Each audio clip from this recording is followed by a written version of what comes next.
તો ફાઇનલી અહીંયા એક મંદિર આવ્યું છે આપણે ને જઈએ છીએ દર્શન કરવા. જો અમે 5 આપણી ગાડી સામે મૂકી દીધી છે. અહીં મંદિર આવેલું છે, આપણે જઈએ છીએ દર્શન કરવા. ફાઇનલી આપણે આ જંગલમાં ગળી ગયા છીએ. જો આ જંગલ શેનું છે તમે કોમેન્ટમાં કરી દેજો. જો ફાઇનલી અમે જો 5 સંપલ ઉગીને જઈએ છીએ જંગલમાં. જો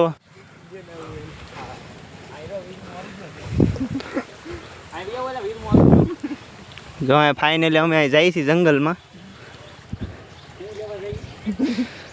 ફરવા. જો આ ભાઈબંધ કહે છે શું લેવા જઈએ, પણ આપણે જઈએ છીએ ફરવા.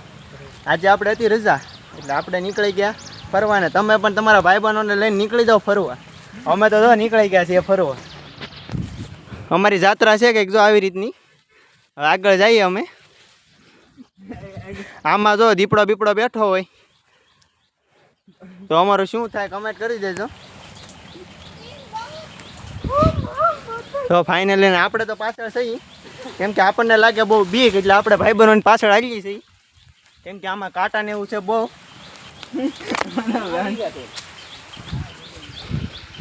જો અમે 5 જાય છે ને જોવા પડખે છે નેરું એમાં પાણી જાય છે બહુ સારું.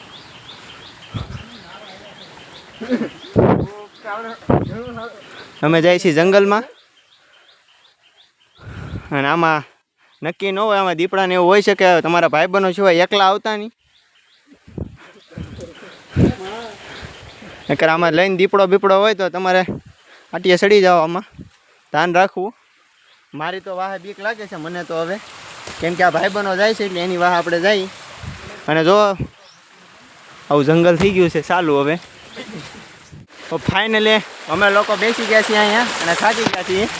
જો અમારા ઋત્વિકભાઈ આ 2 ભાઈ જો આપણે આને જ ઓળખો છો તમે. જો આપણે અહીં બેસી ગયા છીએ ને જો આ પાણી એક જાય છે. આવો નજારો તમને કાંઈક જંગલમાં આવો તો જ મળે ભાઈબંધો હારે, નકર આવી મોજ તમને ન મળે.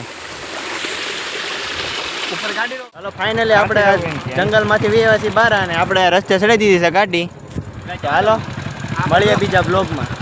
હાલો બ્લોગ સારો લાગે તો સબસ્ક્રાઈબ કરી દેજો.